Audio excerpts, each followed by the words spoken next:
ആ നവകേരള സദസ്സിനോട് കോഴിക്കോട് മണ്ഡലത്തിലെ വോട്ടർമാർ പറയുന്നത് എന്താണ്?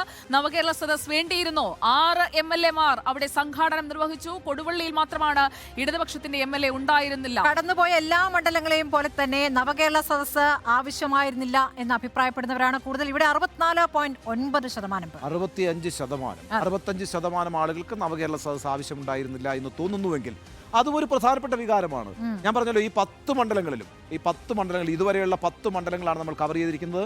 ആ 10 മണ്ഡലങ്ങളും ഏകാഭിപ്രായമുള്ളൊരു വിഷയം നവകേരള സദസ്സിനെതിരാണ്.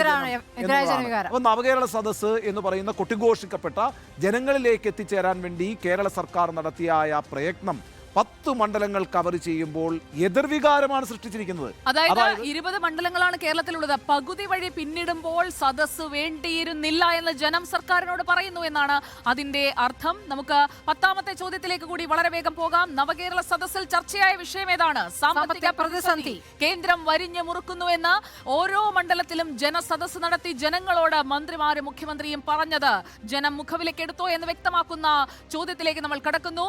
സംസ്ഥാനത്തിന് സാമ്പത്തിക പ്രതിസന്ധിക്ക് കാരണം ആരാണ്? അത് കേന്ദ്രമാണോ അതോ സംസ്ഥാനമാണോ? അവിടെ കോഴിക്കോട് നൽകുന്ന ഉത്തരം എന്ന് പറയുന്നത് അതെ, സംസ്ഥാന സർക്കാരിന്റെ പരാജയമെന്ന 39.2% പേർ അഭിപ്രായപ്പെടുമ്പോൾ കേന്ദ്ര സർക്കാർ നയമെന്ന 36% പേരും അഭിപ്രായപ്പെട്ടു. കേവലം 3% വ്യത്യാസമേ ഉള്ളൂ. അപ്പോഴും നമ്മൾ എടുക്കേണ്ട ഒരു പ്രധാനപ്പെട്ട ഘടകം എന്ന് പറയുന്നത് LDF-ന് ആധിപത്യമുള്ള, LDF-ന് 6 MLA-മാരുള്ള മണ്ഡലത്തിൽ, LDF-ന് ജനപിന്തുണയുള്ള മണ്ഡലത്തിൽ, ആ മണ്ഡലത്തിലെ ജനങ്ങൾ കരുതുന്നത് സംസ്ഥാന സർക്കാരിന്റെ പിടിപ്പുകേട് തന്നെയാണ് സാമ്പത്തിക പ്രതിസന്ധിക്ക് കാരണം എന്നാണ്. Again advantage goes to MK Raja. നോക്കൂ, പൊതുമരാമത്ത് മന്ത്രി, ടൂറിസം മന്ത്രി PA മുഹമ്മദ് റിയാസ് ആവർത്തിച്ച് പ്രതികരണങ്ങൾ നടത്തിക്കൊണ്ടിരിക്കുന്ന വിഷയമാണ് ഇതുകൂടി എന്നതുകൂടി നമ്മൾ കണക്കിലെടുക്കേണ്ടതുണ്ട്. MK മുനീർ എന്ന ഒറ്റ MLA മാത്രമാണ് UDF-ന്റെ ഭാഗത്ത് നിന്നുള്ളത്. അപ്പോൾ സ്വന്തം ഹോം ടർഫിലെ ആളുകളെ വിശ്വസിപ്പിക്കാൻ കഴിയുന്നില്ല ഈ ആരോപണം. അടുത്ത ആരോപണം കൂടി നമുക്ക് നോക്കാം.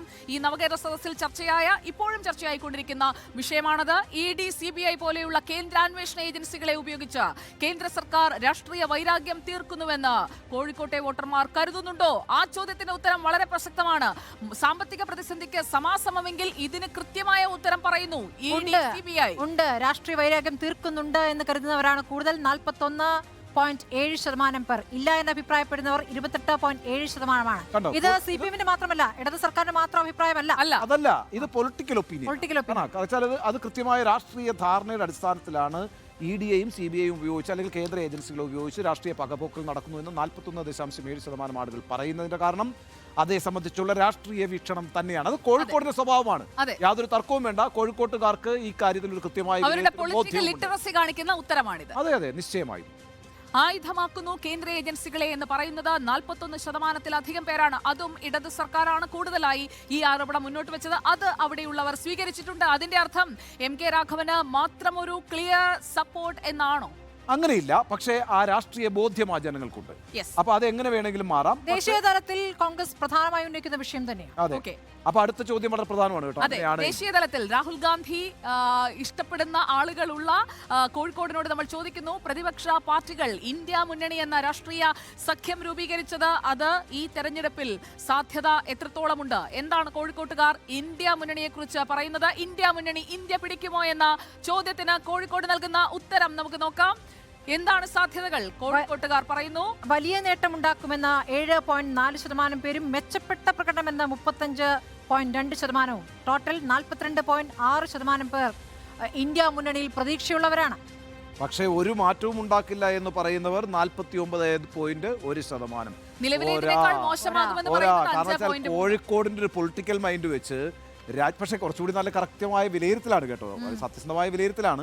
49% ആളുകളും പറയുന്നത് ഇന്ത്യ മുന്നണി ഒരു മാറ്റം ഉണ്ടാക്കില്ല എന്നാണ്. അതാണ് ഞാൻ പറഞ്ഞത്, കോഴിക്കോടിന് വലിയ പൊളിറ്റിക്കൽ ലിറ്ററസി ഉണ്ട്. ആ മറ്റുള്ളവർക്കില്ല എന്നല്ല പറയുന്നത്. അവർക്ക് അവരുടേതായ ഒരു രാഷ്ട്രീയ ബോധ്യവും രാഷ്ട്രീയ നിലപാടുമുണ്ട്. ആ രാഷ്ട്രീയ നിലപാടിൻ്റെ അടിസ്ഥാനത്തിലാണ് അവർ കാര്യങ്ങൾ വിശകലനം ചെയ്യുന്നത്. അതുകൊണ്ടാണ് കേന്ദ്ര ഏജൻസികളെ വെച്ച് ഇന്ത്യയിലെ പ്രതിപക്ഷ നേതാക്കളെ പീഡിപ്പിക്കുന്നു എന്ന് പറയാൻ അക്കാര്യത്തിൽ ഒരു സംശയവുമില്ലാത്ത ജനതയാണ് കോഴിക്കോടുള്ളത്. അവർ പറയുന്നു ഇന്ത്യ മുന്നണിക്ക് ഒരു സാധ്യതയും രാജ്യത്തില്ല എന്ന് 49% 6 മണ്ഡലങ്ങളിലും LDF ആണ്, 6 MLA-മാരും LDF-നൊപ്പമാണ്. അടുത്ത ചോദ്യത്തിന് നിശ്ചയമായും കോഴിക്കോട് നൽകുന്ന ഉത്തരം വളരെ പ്രധാനപ്പെട്ടതാണ്. പ്രത്യേകിച്ചും സ്ഥാനാർത്ഥി നിർണയമൊക്കെ നടന്നുകൊണ്ടിരിക്കുന്ന ഈ ഘട്ടത്തിൽ വരുന്ന പ്രധാനപ്പെട്ട ചോദ്യമാണ് 13ാമത്തെ ചോദ്യം. 13ാമത്തെ ചോദ്യത്തിലേക്ക് നമ്മൾ പോകുമ്പോൾ, ഇപ്പോൾ നിയമസഭാ തെരഞ്ഞെടുപ്പ് നടന്നാൽ ആര് മുഖ്യമന്ത്രിയാകണമെന്നാണ് കോഴിക്കോട്ടുകാർ കരുതുന്നത്? അവരുടെ മനസ്സിലുള്ള ആ നേതാവ് ആരാണ് എന്ന് ഞങ്ങൾ ചോദിച്ചു. അതിനുള്ള ഉത്തരം ഇതാണ്. Again K Shailaja. അതും എത്ര ശതമാനമാണ്? 28.5%. മുഖ്യമന്ത്രിക്ക് എത്രയാണ്? 3ാം സ്ഥാനമാണ് കേട്ടോ, 15.2. 2ാം സ്ഥാനത്ത് വി ഡി സതീശനാണ് 17.7. അവിടെയാണ് പ്രശ്നം. നോക്കൂ, ഈ പറയുന്ന ഇടതുപക്ഷ പ്രസ്ഥാനമാണ് കേരളത്തിൽ വലിയ തോതിൽ RSSനെയും BJPയെയും പ്രതിരോധിക്കുന്നത് എന്ന നിലപാടുള്ള മുസ്ലിം സമുദായം. ആ സമുദായത്തിന് ഭൂരിപക്ഷമുള്ള ഒരു മണ്ഡലത്തിൽ UCCയുടെ കാര്യത്തിൽ, അല്ലെ, ഏക സിവിൽ കോഡിന്റെ കാര്യത്തിൽ, പൗരത്വ നിയമത്തിന്റെ കാര്യത്തിൽ ആ പ്രശ്നങ്ങളിലെല്ലാം മുൻകൈയെടുത്ത് സെമിനാറുകളും വലിയ റാലികളും ഒക്കെ സംഘടിപ്പിക്കുന്നതിന് നേതൃത്വം കൊടുത്ത പിണറായി വിജയൻ 3ാം സ്ഥാനത്തേക്ക് പോകുന്നു എന്നുള്ളത് ചെറിയൊരു കാര്യമല്ല. മാത്രമല്ല, കോഴിക്കോട് ഈ പറയുന്ന മുസ്ലിം വോട്ട് കൂടുതലുള്ള സ്ഥലമാണല്ലോ. അപ്പോൾ പൊന്നാനിയിൽ നിന്നും മലപ്പുറത്തിൽ നിന്നും വ്യത്യസ്തമായി അവിടുത്തെ മുസ്ലിം ജനതയും ശൈലജ എന്ന ഒരു മുഖ്യമന്ത്രിയെ കാണാൻ ആഗ്രഹിക്കുന്നു. ഒരു വനിതാ മുഖ്യമന്ത്രിയെ കേരളം ആഗ്രഹിക്കുന്നുണ്ട്. അതെ, നമുക്ക് ശൈലജയ്ക്ക് 28% വരുമ്പോൾ 17.7%-വുമായിട്ട് 2ാം സ്ഥാനത്ത്.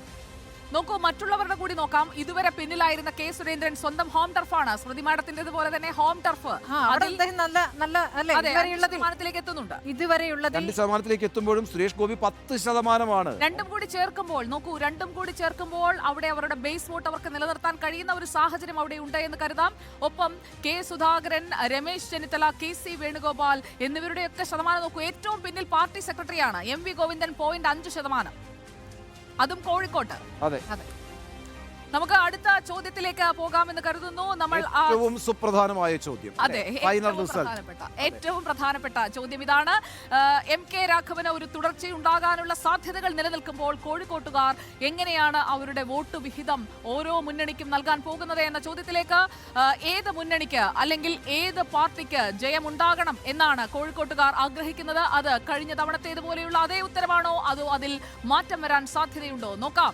LDF, UDF, BJP. UDF വരണമെന്ന് ആഗ്രഹിക്കുന്നവരാണ് കോഴിക്കോട്ടുകാർ. 43.9%. LDF-ന് 36.8%. അതായത് 44% വോട്ട് നേടി UDF സ്ഥാനാർത്ഥിയാകാൻ സാധ്യതയുള്ള, അല്ലെങ്കിൽ UDF സ്ഥാനാർത്ഥി MK രാഘവൻ 2024 കോഴിക്കോട് പിടിക്കും എന്നാണ് റിപ്പോർട്ടർ സർവേ പറയുന്നത്. തൊട്ടടുത്ത് വരാൻ പോകുന്നത് LDF ആണ്. 36.8% മാത്രമായിരിക്കും അവർക്ക് ലഭിക്കാൻ സാധ്യതയുള്ള വോട്ട്. അതായത് വീണ്ടും 8% വ്യത്യാസം. ഇവിടെ വളരെ പ്രധാനപ്പെട്ട ഒരു കാര്യം എന്താണെന്ന് വെച്ചാൽ, കഴിഞ്ഞ പ്രാവശ്യം 46% MK രാഘവന് അനുകൂലമായി പോൾ ചെയ്ത വോട്ട്. ഇപ്രാവശ്യം നമ്മൾ പ്രഡിക്റ്റ് ചെയ്യുന്നത് 44%. അതായത് 2% കുറയുന്നു. 2% കുറയുന്നു. MK രാഘവന്റെ വോട്ടിൽ 2% കുറയുന്നു. അതിന്റെ ഗുണം എന്താന്ന് വെച്ചാൽ, LDF-ന് 2% അവിടെ കൂടുന്നുണ്ട്. പക്ഷേ അപ്പോഴും 8% സ്റ്റാറ്റസ് കോ നിലനിൽക്കുന്നു. അതായത് 14 ലക്ഷമാണ് അവിടുത്തെ ജനസംഖ്യ. ഏതാണ്ട് ഒരു 1 ലക്ഷത്തിന് മേളിൽ വോട്ടിന്റെ ഭൂരിപക്ഷം വരാം. അല്ല, പക്ഷേ അത്രയും പൂർണ്ണമായും പോൾ ചെയ്യില്ല. അങ്ങനെ വരുമ്പോൾ ഒരു 90,000 ഈ പറയുന്ന കഴിഞ്ഞ പ്രാവശ്യത്തെ ഒരു റിസൾട്ടാണ് നമ്മൾ അവിടെ പ്രതീക്ഷിക്കുന്നത്.